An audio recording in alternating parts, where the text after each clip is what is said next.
Carlitos Alcaraz, Yannick Sinner, the 2025 French Open final. We're going to get into it today on the All Surfer Show, episode number 7. We're going to talk that match and more. It's our favorite matches of the year. Welcome in. I'm David E.J. Berger, and I'm tossing it to my main man in Australia, Mr. Ace Previews himself, Steve. Welcome in. I'm excited to get your thoughts on that match and more. Yeah, thank you. Thanks for having me on. Good to be back as a duo here for the 7th time. Look, it's going to be a fun episode, I think, talking about some of the big matches across the course of the 2025 season and talking about, I think, a player that some people have really come to love over the course of this season as well. I think one of your favorites. He is a personal favorite from years ago, but also from 2025, especially from a betting perspective, which is something we're not going to be talking about today. We'll reference some of it, but we won't be talking about the betting results. But was a very profitable player for the Match Point number 9 podcast, and I believe the Ace Previews Discord as well, which is a part of our All Surface Media shingle. Mention that. Please subscribe here on YouTube, Instagram. We have pretty much every platform filled out at this point, and we're adding to the grids. We're adding content. We're doing it, Steve. We are, and we haven't mentioned the player, but had you been following along on the YouTube and Instagram accounts, you would know who we're talking about, but we'll come to him a little bit later on. Yes. All right. Let's start though with the headline match. I mean, this was the match. Let me bring up what tennis.com said actually, because we can get even more hyperbole in the mix, which was the final between Sinner and Alcaraz. The best match ever played? I think in terms of the culture, it's definitely up there. The casuals were watching. I was listening to a show I like, and they never talk about tennis. And he mentioned how he watched the entire 5 hours and 30 minutes plus top to bottom. So, I mean, I didn't even do that, but then again, it was also early my time. But yeah, Steve, what stands out to you as, when you think of this match, what's the first thing that stands out to you when it comes to this final? I think the first thing that stands out is who could possibly want best of 5 to disappear from the men's game. You sit here and you can look at it, and ultimately, if best of 5 tennis didn't exist at Grand Slam level anymore, Yannick Sinner wins 6-4, 7-6 in 2 hours, and we're not really probably talking about it in any way, shape, or form. I think this is the type of match it's one of those ones, almost, this is the type of match that these two needed, if that makes sense, to be able to kind of really establish that, we all kind of had that inkling that we were heading towards a big 2 after a big 3 or big 4, depending on who you talk to, era. They felt like they needed that match that we can always kind of refer back to in a really, really meaningful way. And I think this kind of had a bit of everything. I think it showed, particularly early days in the match, that playing at his absolute best level, Yannick Sinner is the best player, I think, in the game. But once you start to stretch out over best of 5 sets, it becomes harder to maintain that level, I think, from top to bottom. And you then have, Carlos at the other end, who is able to find his way, out of some tricky situations. But he's also, starting to really develop that reputation of being able to be a player who can bring his best level when he really, really needs it.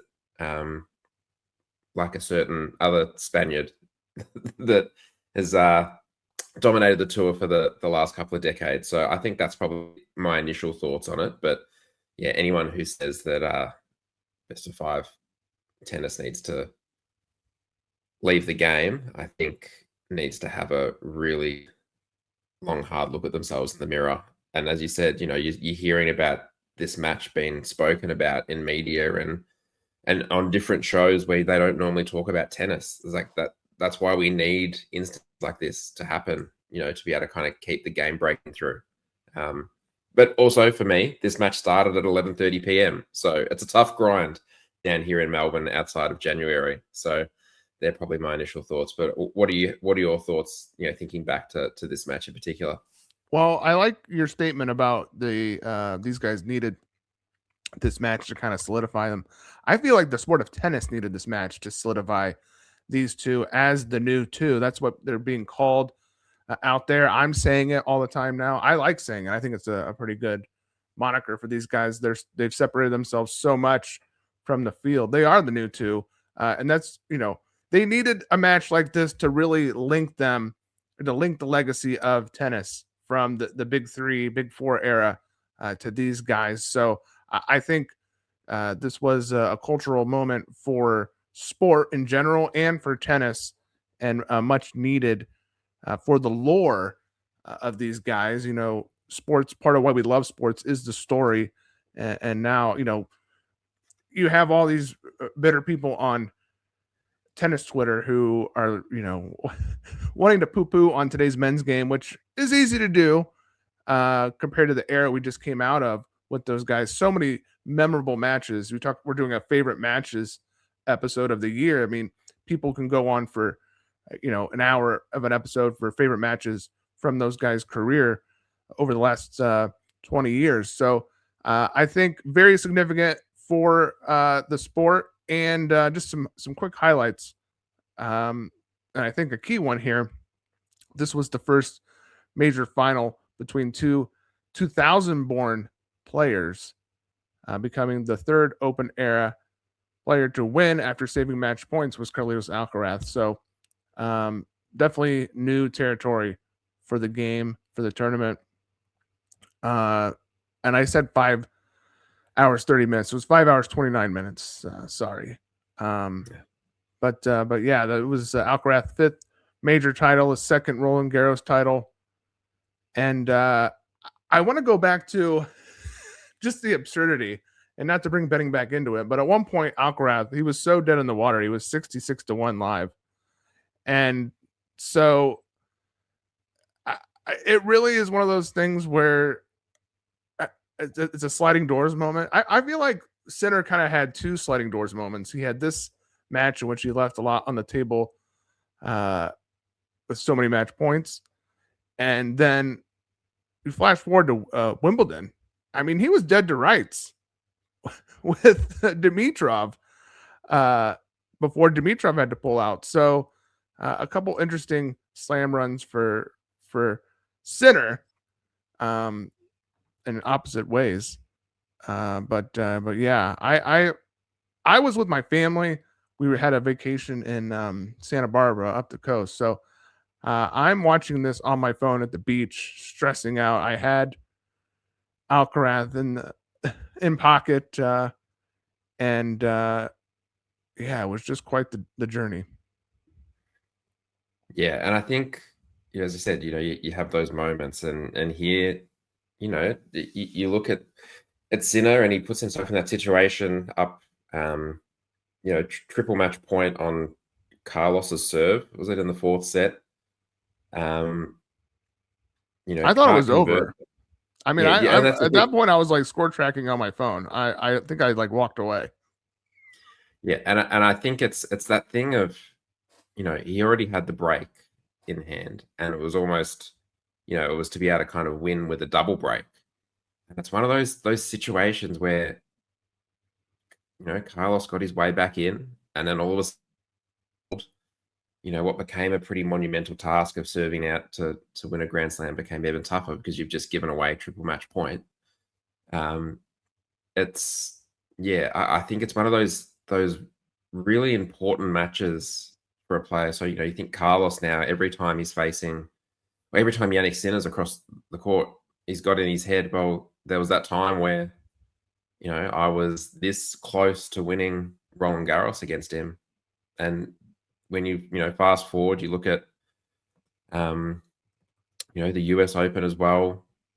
I just feel like over the best of 5 now, I think Carlos is probably the better, and maybe over the best of 3, it's Yannick. But I think that's probably more of a testament to Carlos having, making you work so hard, and having to do it over 5 sets is pretty grueling. For sure. One of the things I was pretty annoyed about, because I talked about it in my preview, was Alcaraz's seemingly refusal to serve and volley on big points in that match, and just playing out the string every point against one of the best returners in tennis, if not the best returner outside of him. And I think part of that was why we had this epic match, was because the points were so long. No one was getting cheap points in this match. Yeah, but does he need to come into the net if he knows he's going to be able to outlast the other player physically? Well, the chips were down. This is why my frustration, because he was about to lose. Yeah. And look, I'm going to ask you a question without notice. I did mention before about, obviously, that my interest and desire in best of 5 tennis to hang around. Do you think we were robbed of an even better match due to having to have a 5th set tiebreak? Do you think 11-9 type scoreline in the 5th set and, potentially edging 6 hours was something we needed? Or do you think the tiebreak was a good option to transition back to that? I like the super breaker to decide it. I mean, at the 5-hour, 29-minute mark, I feel like it's diminishing returns in terms of quality. Both those guys were pretty gassed at the end. I think I was scared that Alcaraz was going to have a dip at the wrong time. I mean, first off, going into it, you're thinking if it goes 5+ hours, that leans so heavily to Alcaraz versus Sinner. But then, I want to say at like the 90% point of completion, it seemed like Sinner was the one who had the upper hand in terms of stamina. And then, of course, in the breaker, obviously Alcaraz bounces back. But I do feel like there was some points towards the end where these guys were so gassed, and I don't know that, playing for another 2 hours, while it would have been a cool story, bro. I don't know how much quality we would have had in the end. Yeah, I think it was more so for me. You have that, you've had the better part of a couple of hours by that point in time of tension, of matches nearing completion, potentially, and then you blink and Carlos is up, 7-0 in a match tiebreak, and you're kind of like, oh. Like, it didn't feel like there was that kind of last push coming. I think from Yannick, it felt a little bit inevitable at that point. But look, I'm happy to settle for at least having best of 5 sets. If they want to shorten the 5th set, then that's fine. I also understand that you probably don't want to finish a match like this with both players cramping. I mean, I can remember Dominic Thiem and Alexander Zverev basically waddling their way to the finish line of a US Open final that neither of them seemed to want to win in front of no one. So I can appreciate it to that extent. Fifth year anniversary of that final this fall. Memorable match. I'm sure Zverev still lives it a little bit as a missed opportunity. I would assume that it's something he thinks about lying awake at night. All right. Well, I feel like we've said enough on this match. A lot's been said about it. Let's keep it moving to a fan suggestion. We got a comment from @Os Tennis Fan. Appreciate the comment. Request was the Mertens Alexandrova and Den Bosch match. First of all, I love this suggestion because I love Den Bosch, one of my favorite venues on the tour. And the headline is all the save points, 11 match points saved by Mertens before winning in set 3. And I wanted to move this up in the show because we were a little light on the ladies last time. And so I definitely want to highlight this match. And Steve, any initial thoughts on this one? I have some notes, but I'll toss it to you as someone who's a little bit more in the WTA streets than I am. Yeah, look, I think this is that type of match that's certainly memorable for the way that it unfolded.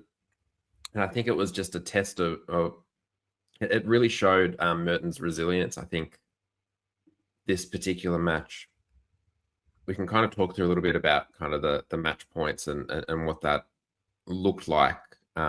But I think it wasn't the only time that Alexandrova managed to have match points this year and wasn't able to come through with the win.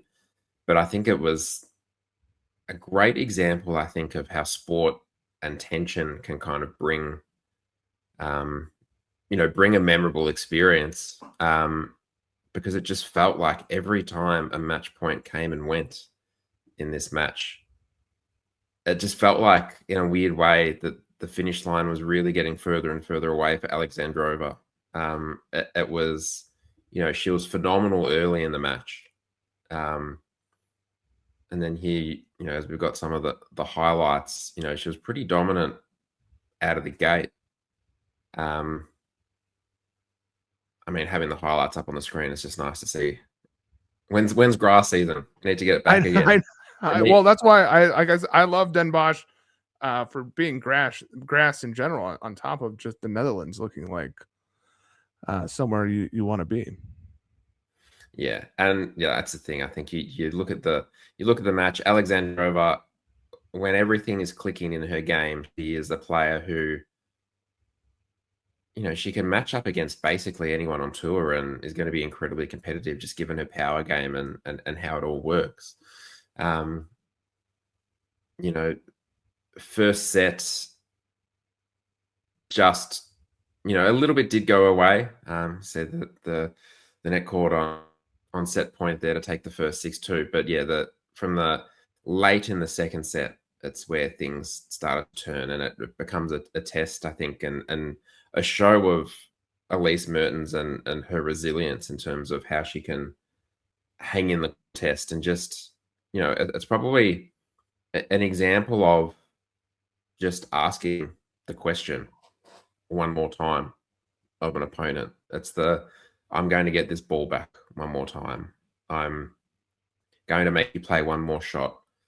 On match point, I'm going to make you have to hit a winner. I'm not going to be the one putting a ball halfway up the net. It's just those type of questions and resilience and mental capacity that I think a player like Elise Mertens, it's not something she's always been renowned for, but I think it's something that as she's kind of developed and grown with her game, she's done a great job of being able to find her way back in. As I said, Alexandrova served for what would have been a 6-2, 6-3 victory. And then up on the screen here, we've got a list of a flurry of match points. It's a very, very worthy suggestion in my opinion. For sure. I think it's a prime example of how great this sport can be in terms of resilience. I mean, we had the match we just talked about from the men's side, but I think saving 11 match points as Mertens did. And not only did she save all those, I thought the ways in which she saved them kind of epitomized how great this sport can be in terms of resilience, because it wasn't just errors from Alexandrova. She was finding backhand winners. She was, getting a racket on the ball, desperation moon ball that led to an error from Alexandrova. She's finding a big ace. She's finding a big first serve. She's creating her own luck in a lot of ways. Pays off with Mertens at one point on a scintillating match point number 9. Shout out to our other podcast. But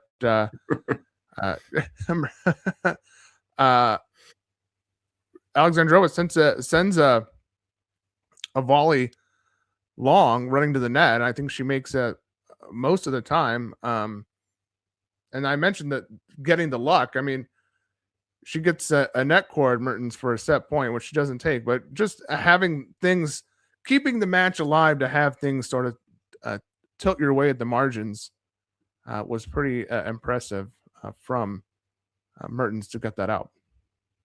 And yeah, I think that's the thing with it as well, was that all this happened, so many match points saved in the second set, and then Alexandrova comes out and breaks for 4-3 in the third set. And all of a sudden, Alexandrova with her serve as strong as it is on grass, that becomes a tough out as well. But then, as I said, it's breaks straight back and then breaks again to take it 6-4 in the third, and she's through to the Den Bosch final. I think that's a very worthy contender. And look, when you think back through those type of matches that do have those high match point saves and the tension there, Krejcikova against Taylor Townsend's probably another one. I think at the US Open, where the Czech was able to just hold on for dear life. And again, it's about that asking a question, finding a way. But yeah, they're certainly, they can be cruel for the loser, but they're certainly memorable matches that, that's obviously stuck out for the better part of 6 months since that match between Mertens and Alexandrova. But it's a nice one to revisit.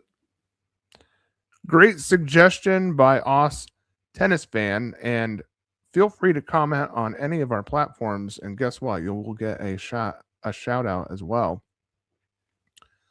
Let's stay on the women's side since we talk about the men's mostly, and let's go to a match that took place on your home soil, the Australian Open semifinals between Madison Keys and Iga Swiatek. I think that result shocked most people, except for a few desperate Keys backers, potentially in the betting streets. It made the match of the year list for tennis.com as well, number 5 on their list. And I like this. This is a theme, I feel like, for the matches we've talked about so far with this Keys quote. I kept telling myself, just try to get the next point. I feel like we're latching on to what helps make a great match, and that's players fighting every point. What stands out to you about this match in particular, Steve? Because I'm sure this one is in your mind. Yeah, absolutely. I think it's, as a tennis fan watching it was one of those instances. I think, obviously Iga took the first set 7-5. Keys came back so strongly in the second set. And as things kind of built across the course of the third set, it really got to that moment of, it almost became a bit of a kind of a really condensed story of Madison Keys' career to date, of the, will she be able to make the most of the opportunity? She's in a semi-final of a Grand Slam. She's at the Australian Open. She's playing against Iga. We're deep in a third set. How is she going to handle the occasion? And, I'm just scrolling back through as well. Iga saved a break point in the fourth game of the final set. Keys saved one in the fifth. Iga saved, double break point in the eighth game. Keys are serving at 4-all, love 40. Holds, and then she's broken, Madison Keys, and Iga's serving for the match at 6-5 in the final set. And for all intents and purposes, you sit there and you go, well, this is a tough loss for Madison to handle, and the occasion, and and everything that came before it. It's going to be another kind of brutal loss that, you know, we'll probably put in the same basket as the US Open final, you know, all those years ago. And then, you know, she saves a match point on Iga's serve, breaks, and goes on and takes the tie break 10-8. It's one of those ones of, you know, it feels like it was a really real sliding doors moment for Madison in a couple of different ways. It's, you know, I wouldn't say she went on and, you know, was dominant for the rest of the season, but I think you think about so many players like Madison that have come and gone who haven't won a Grand Slam. I think, you know, you look back and this is one of those moments, you know, this semi-final that, you know, in 10, 20 years, this is probably an instance that people will still think about, that the Australian Open, you know, social media pages will refer back to, and the lead up to their next tournament. Yeah, it was shocking, I think, just given the context of, you know, Iga serving for the match, Madison coming back, just given what we know about both of those players and how they've handled the biggest moments in their career to date. But certainly one that was very, very memorable, combined with Madison then going on to beat Sabalenka in the final. Absolutely. I think a memorable slam overall, with Keys coming out on top, and it shows the parity in the women's game at the moment versus the men's game, which I think Alcaraz and Sinners have won the last 8 slams. So yeah, it's really, I think the women's game is in a really exciting place, because that's the thing, that you can throw you can throw 8 to 10 names out there as being, you know, comfortably competitive if you were to put them in a match against anyone else. And I think that's what the men's game is probably lacking, I think, a little bit. You've got that big 2, and then there's a pretty big gap to third. But I think the women's game has come a long way, I think, in the last couple of years in terms of that parity at the top. Let's stay on the Australian thread with a guy who represents your country, and that is Alex de Minaur. We have to have the Miami match versus João Fonseca. Another comeback win. And true comeback fashion, because Fonseca was incredible in that opening set versus de Minaur. And I think on top of the play, you know, this is a good opportunity to talk about the South American fan contingent that always shows up for their players, and was an absolute delight to watch them cheer on Fonseca in Miami the entire tournament, but especially in this one. What stands out to you for this one? Yeah, it feels like a real. There were a few matches this year for Fonseca where it was almost like there were a couple of the old guard who were kind of gatekeeping and trying to keep him at bay, and they're trying to stop him from getting towards the top of the game. Sonego was one, I think, at the Australian Open, when Fonseca was kind of just rolling through. I think he'd beaten Rublev, was it in straight sets, and was just kind of looking like he was about to announce himself. And I felt like another one was, you know, de Minaur against Fonseca here. It ultimately comes back to, you know, if Fonseca's body probably holds up and maintain that level near his best for a bit longer, he probably is able to progress here reasonably well. But again, it's another player's resilience, I think, with de Minaur. It was, you know, looking a little bit dicey there for him.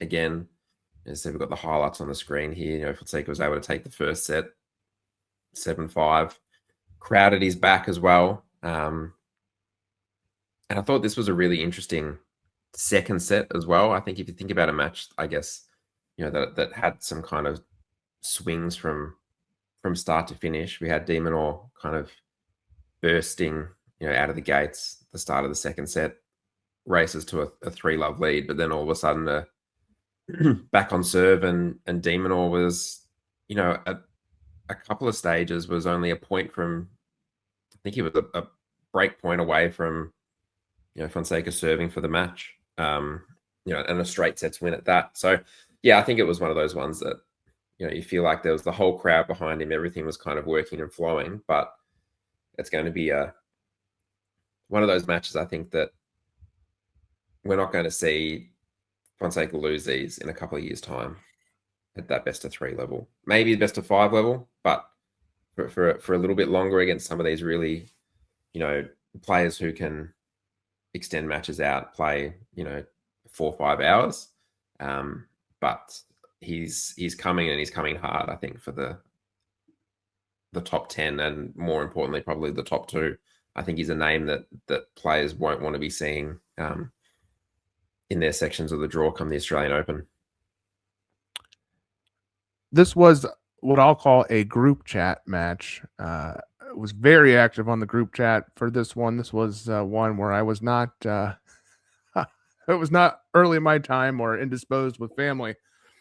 And it was very active. I'm in a group that floats around with the key guys who follow the tour, and then people hop in on the bigger matches. And this was one where there was pretty high volume in the comments. A lot of people were on Fonseca in that match, and I was a Demon backer, and I'll admit I raised the white flag pretty early on, and it did feel like for most of the match, Fonseca was the right side. But in the end, I mean, the whole reason you're expecting a de Minaur win is the guy just gets to the finish line, especially in these type of conditions in Miami, in the humidity. He has those. Does he have 2 Acapulco titles? So a guy just that knows how to last in grueling conditions like they had in Miami for this match. So I think this is a match that Fonseca obviously probably learned from a little bit, and did take a lot out of Demon as well, because he goes down to Berrettini in a match I think he wins probably most of the time at this point in both those players' careers. But I think Demon actually had some fatigue issues in that next round because of this match. So good on Fonseca for pushing him. And you mentioned people not wanting to see the young Brazilian. He's got his Brad Pitt Fight Club shaved head look. It's gonna be on. Yeah, absolutely. All right, let's use de Minaur to transition to the next. It's Matt. I'm going to say matches because we want to highlight a few in particular. Well, one actually involves Fonseca as well, which is the Basel final versus Davidovich Fokina. We want to talk about Alejandro Davidovich Fokina and his quest for title glory, which is unfulfilled so far, and a couple of heartbreaking losses. The Basel final, he was pretty uncompetitive. Actually, he got the doors beat off him by João Fonseca for his first tour title. But the DC final versus de Minaur, match points. The Del Rey final versus Kecmanovic, match points. Ooh. Yeah, let's get into this a little bit. The DC one, I mean, obviously he's crying afterwards. Your heart goes out to him a bit. What do you think of Fokina in these finals, Steve? Yeah, it's just that classic case of so close but yet so far, and you sit there and you're watching, and you I think everyone's now, I think, at the point now where you see him in a final and you're almost wanting or willing him to get over the line. And now I think it's just going to be a bit of an obstacle for him moving forward. You almost want him to see, come and play some of those play a tournament the week before a Grand Slam where maybe the field isn't as strong. Just try and get his way through this hurdle, because I think we've seen. You look at his best tennis this year, and I think he is. He's asking questions of a lot of players pretty consistently. And again, here, we talked about de Minaur as being one of those players you just don't want to see across the net when you have to kind of force the issue, because he does make you go for shots. He makes you have to play a level near your best, to beat him most of the time. But yeah, it just becomes another example here of that. So close. And now next time it happens, next time he's close to winning a title, he's back to Delray. He's gonna be thinking back to DC. And I just hope that we don't have thinking about these matches, it brought me back to it was like Julian Benneteau, like late in his career. I think it was one of those ones of like when he was trying to get that title, and would come close, and then all of a sudden you start asking the question of is he going to get another opportunity? I think Fokina is going to get other opportunities, but he'd want to. I think he'd want to be able to maximize it while he can. What are your thoughts on him from the year? Obviously it's a positive making these finals. It's just the ability to be able to break through. Thought he brought a lot of consistency this year versus years past, and when he does that in these types of draws, a Delray, a DC, that are DC, was a bit watered down this year compared to years past. This is a guy that's going to stand tall against a lot of these players in those types of draws. So yeah, I think he's going to have plenty of opportunity to reach a semifinal and put himself in a position to get to a final in 2026. He did a good job of scheduling this year. I assume the quest will continue, and I think the mental hurdle. This is a guy who we call him Fokina lovingly. But he really exemplified that in several spots. So I do think that actual mental hurdle is something we can talk about climbing over for him. But these guys, people get knocked for no titles. Now Fokina's getting on a bit in years, not for life, but for tennis. Because I remember, FAA that was like, he's never going to win a title, and now he has like 8 titles. So it could be that type of situation where once you get over the hurdle with one, he could add a few. But there's also those guys, a Shapovalov. What's he have? Like, he got a couple titles this year. Tiafoe had that one year where he was on a real drought, and then he won like 3 titles. So could be that type of situation. Yeah, you mentioned FAA there, which is a good segue. That I felt like there were signs this year that Fokina could take that next step and build a little bit. I think that came in Melbourne. I think he was down 2-0 against FAA, came back and won, and then backed that up by being 2-0 down against Menchik, and then winning in 5 sets again. Yes, it kind of fell away from him against Tommy Paul, and those matches kind of, the fatigue built up. But I think it did show that he can kind of stay in the contest. And, there are probably some similarities you can make with de Minaur in terms of they're players that are maybe a little bit reliant on, particularly the high-powered opposition being a little bit off their game, or having to defend and, extend things out a little bit and use their movement to their advantage. But yeah, just because he didn't win a title doesn't mean 2025 wasn't a success for him.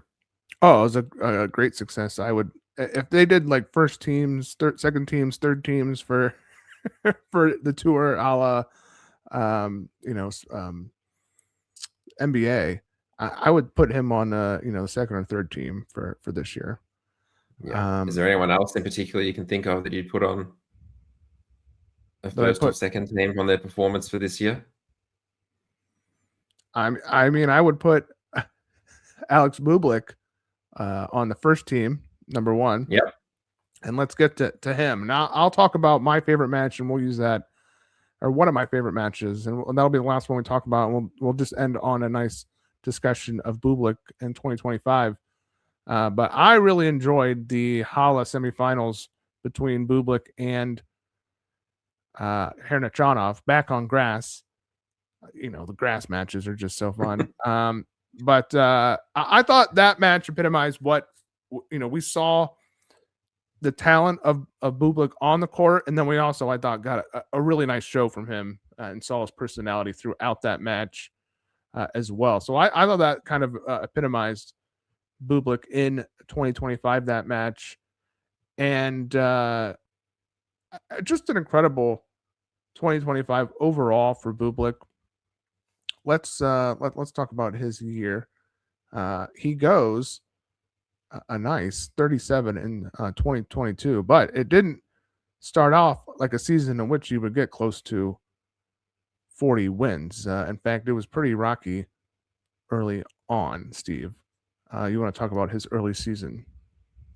Yeah, look, it wasn't great for Alexander. I think he came in to the year sitting kind of on that bubble of was he or wasn't he going to be seeded at the Australian Open? And he was seeded, faces Cerundolo in the first round there. And, he leaves Australia having lost to, Kecmanovic 6-4, 6-2, and then Cerundolo 7-2. So it wasn't looking flash gate. Didn't get any better, through the European indoors.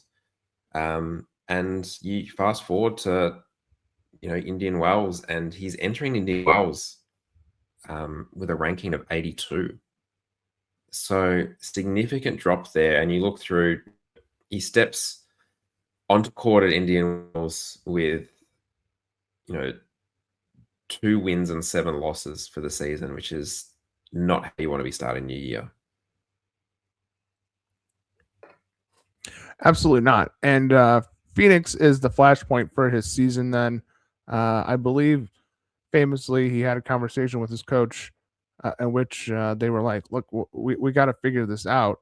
And on the other side of that comes the Phoenix run, beating some pretty solid players. I feel like players, he should beat. Obviously, earlier in the season, losing to Adolo, losing to Kecmanovic, those are players I think he should beat. But, those are also pretty solid tour players.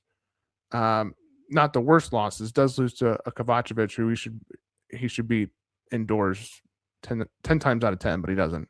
But then he gets through a tricky match with Vukic, who he should always beat. Ricky Hajikata, who should always beat. Corentin Moutet, who he might be a third team member. He had a great year, actually. So that's a pretty solid win. Nuno Borges, always underrated. And then goes down in 2 breaker sets to Fonseca in this challenger, the Phoenix Challenger, which is a pretty cool event. I think a nice addition for people that complain about the 2-week Masters. I think this is a highlight of how the format could work, because I think this is a really worthwhile tournament. And it was a great opportunity for Bublik to turn his season around. Absolutely. And just thinking back, and I was just doing a little bit of fact checking then as well. It was Phoenix that Bublik changed rackets as well. Obviously, that's worked out well for him, but I think it was around that time that Tsitsipas did the same and then went on and won his title in the Middle East. It was, the pivot point there to use the new racket. It's obviously paid dividends, you could say, but I think if you were to start at the start of the year, give me a list of players and say, who was the one that you thought was going to kind of, there's probably a level of, needing to almost humble yourself as a player like Bublik to go back to challenger level. I think, I wouldn't have picked him to be that person at the start of the year, but it's obviously sent him off in a strong direction. He did it not once, but twice on the hard and on the clay. It's been a phenomenal turnaround for him. I think turning his season around the most on clay was the most surprising part of this story. You mentioned the challenger he played, the Turin Challenger, beating, a couple guys who could be tricky on the dirt, and Tomas Martin Echeverry, Dan Altmaier. I think that's his preferred surface. And then Bu Yu, who I think is better on clay than people realize, myself included earlier in the year. So yeah, that was really good. And then it really starts rolling once we hit Roland Garros. I mean, this Roland Garros run is absolutely insane if you look back at it. I mean, taking down de Minaur, a quarterfinalist for the year before, Jack Draper, who was having, I mean, at that point, Draper had won Indian Wells, had ripped off a final appearance in Madrid, so he was having a good clay season as well. And I mean, that was, I think, a very surprise win. Before, of course, it was the first time Sinner takes Bublik's soul in 25 in the next round, but which he would do multiple times throughout. Although Bublik did get one win. But yeah, I mean, if you would have told me that Alex Bublik is going to make the quarterfinal of Roland Garros, and that's going to be a moment that's going to catapult him into, like I said, first team status for the tour, I would have said, yeah, right. Yeah, it was a phenomenal run, and then he backed it up by then winning a couple more clay titles as well. So a couple of interesting things to note, I guess, with Bublik in his season is he's got to his career high ranking where it sits at the moment, having lost in the first round of 2 Grand Slams, which I think is impressive. But also, as I said, we talked about his start to the year and how he was it 2-7 going into Indian Wells. What's his ranking going to look like come Indian Wells this year if he can string together, a decent run at the Oz Open? Like, are we talking, is he going to be a top 6 type player if he can, string together a 4th round at the Oz Open, a couple of wins in a lead-up tournament, be competitive in the indoor? It's all of a sudden looking like a pretty solid body of form.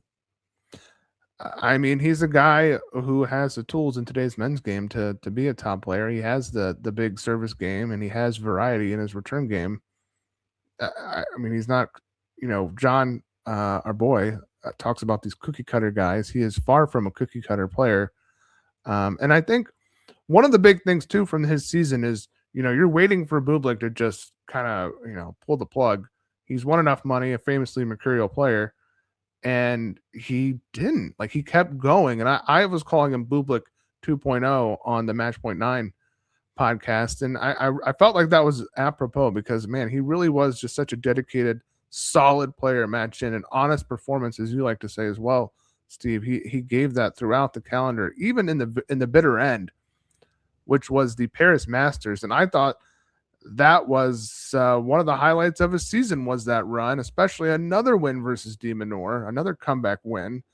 Another one of my favorite matches was that match. He's just a great, fun player to watch, and he was getting great results. What a season from Alex Bublik. Yeah, absolutely. And I feel like it's the type of season that there'd be a few other players kind of in the top 30 to 50 that would probably be looking at it and going, well, why can't that be me in 2026? One player that comes to mind, and he was actually on the Served podcast with Andy Roddick. It was Francis Tiafoe. Mm-hmm. He was talking about that ability to want to, to be able to do the things day to day that he needs to be the best, even the things that he doesn't enjoy doing. And I think, he's obviously been he's lived and lent on his natural talent to an extent, but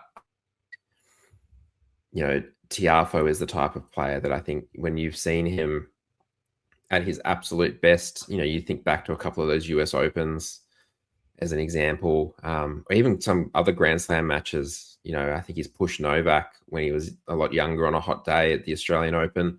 You think of what he can do at his best, and then it's about translating that kind of week to week and finding that joy, I guess, and enjoyment in the whole process. Listening to him talk on the podcast with Andy Roddick, I'm interested to see if Tiafoe can maybe be the Bublik of 2026. Interesting call. And you mentioned that joy. He definitely needs that once again. I do think that he was flaming out a bit in terms of desire. So if he's renewed and reinvigorated, obviously one of the more athletic guys on tour, mentioned that cookie cutter thing. I don't think Tiafoe is that cookie cutter. Very dynamic player. So we shall see. I'd like to see it off North American hardcourt before I believe it, but a lot of opportunity there as well. So, all right. I feel like that was a great episode, Steve. We did it. We talked matches we liked from this year. We talked some Bublik season. Any final thoughts? No, I think it's nice to kind of be, staying in the swing of things during December. It's been nice. Thanks to those who have been interacting and commenting and getting involved as we've kind of, looked to build things. Obviously, things are about to ramp up in a couple of weeks' time when the tour heads towards my shores of Australia. But yeah, I think, there's obviously going to be plenty more coming from us. So make sure you do like, subscribe, have your notifications turned on YouTube in particular. And yeah, thanks for another good chat. It's nice to kind of revisit things before we start to look forward to 2026.